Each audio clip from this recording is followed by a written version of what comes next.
ओम नमः शिवाय शिवजी सदा सहाय। ओम नमः शिवाय गुरुजी सदा सहाय।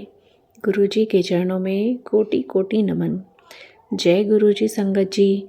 स्वागत है आप सभी का फ्रेग्रेंस ऑफ गुरुजी चैनल पर और मैं हूं आपके साथ मनीषा। संगत जी, आज लाई हूं आपके लिए दिव्य आभा का अध्याय 91, जिसका शीर्षक है स्वप्न में शल्य क्रिया, हृदय रोग लुप्त।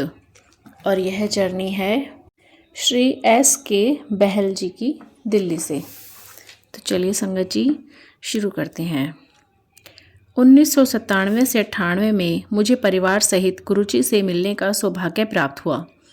यह मेरे एक मित्र के कहने पर संभव हुआ, जो गुरुजी के आशीर्वाद प्राप्त करने के पश्चात अत्यंत प्रभावित हुए थे। इस अवधि में मेरी पत्नी नीता हृदय रोग से पीड़ित रही थी। मैं उसे पारिवारिक चिकित्सक के पास ले जा चुका था। उन्होंने ECG और TMT के साथ कुछ अन्य परीक्षण भी करवाने को कहा था। ECG के परिणाम सही नहीं थे। TMT में एक गतिशील पट्टे पर उसे चलना था, किंतु वह उस पर 1 मिनट भी नहीं चल पाई थी। उसका रक्तचाप 200 से ऊपर पहुंच गया था और चिकित्सक ने परीक्षण रोक दिया था। पारिवारिक चिकित्सक को बताने पर उन्होंने स्ट्रेस थैलियम परीक्षण करवाने को कहा। मैंने सीताराम भारती चिकित्सालय में परीक्षण के लिए नियुक्ति ले ली थी। स्ट्रेस थैलियम परीक्षण से पूर्व हम गुरुजी से मिले और उनको पत्नी के स्वास्थ्य से अवगत किया। गुरुजी ने बड़े ध्यान से पूरा वृत्तांत सुना और फिर मेरी पत्नी का हाथ पकड़कर उसे बड़ी जोर से झटका दिया। यह करने के पश्चात उन्होंने उसे 3 दिन तक निरंतर वक्ष के बाएं भाग में 14 पान के पत्ते लगाने का परामर्श दिया। मेरी पत्नी को लगा जैसे उसका हाथ अपने जोड़ से निकल आया है, परंतु उसी दिन वह तीव्र पीड़ा जो उसे सदा लगी रहती थी, एम्पायर स्टेट में बैठे हुए ही कम होती लगने लगी। मेरी पत्नी ने गुरुजी के परामर्श के अनुसार पान के पत्ते लगाए। उसी रात्रि को उसे स्वप्न आया कि गुरुजी उसके हृदय की शल्य क्रिया करके उसका उपचार कर दिया है। उसने बताया कि उस अवधि में उसे बहुत पसीना आया था और उसके बाद वह जाग गई थी। यह एक अद्भुत अनुभव था। उस शाम को गुरुजी से मिलने पर उन्होंने स्वप्न की ओर संकेत करते हुए कहा, कल्याण हो गया। परंतु हमने गुरुजी को थैलियम परीक्षण के बारे में नहीं बताया था, जिसके लिए सीताराम भारती चिकित्सालय से समय भी ले लिया गया था। जब मेरी पत्नी परीक्षण के लिए गई तो सबसे पहले ECG लिया गया, जो संतोषजनक था। उसके बाद उसने TMT परीक्षण किया।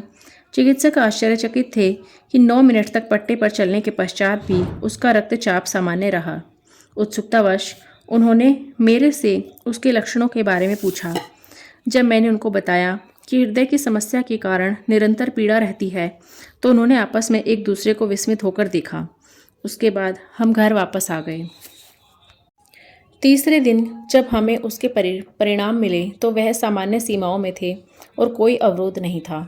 उसी समय मुझे गुरुजी से फ़ोन आया कि परिणाम सही हैं और क्या अब हम संतुष्ट थे। हम बहुत लज्जित हुए।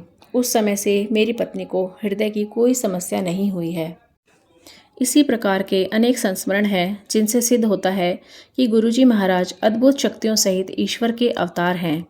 उनमें अपने अनुयायियों के लिए अपार प्रेम और दया है, जिनकी मानसिक और शारीरिक कष्टों से मुक्ति होती रहती है।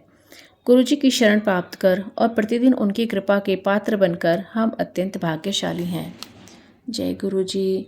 अनंतम अनंतम शुक्राना गुरुजी। तो संगत जी, कैसा लगा आज का अध्याय कमेंट करके हमें ज़रूर बताइए। अगर आपको सत्संग अच्छे लग रहे हैं तो वीडियो को लाइक करें और अन्य संगत परिवार के साथ भी चैनल को शेयर करें।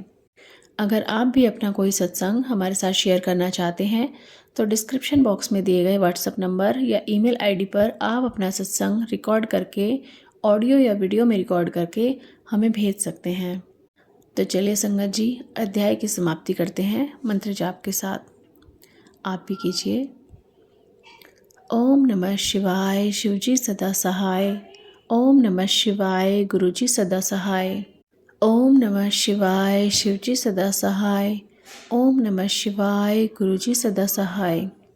ओम नमः शिवाय शिवजी सदा सहाय।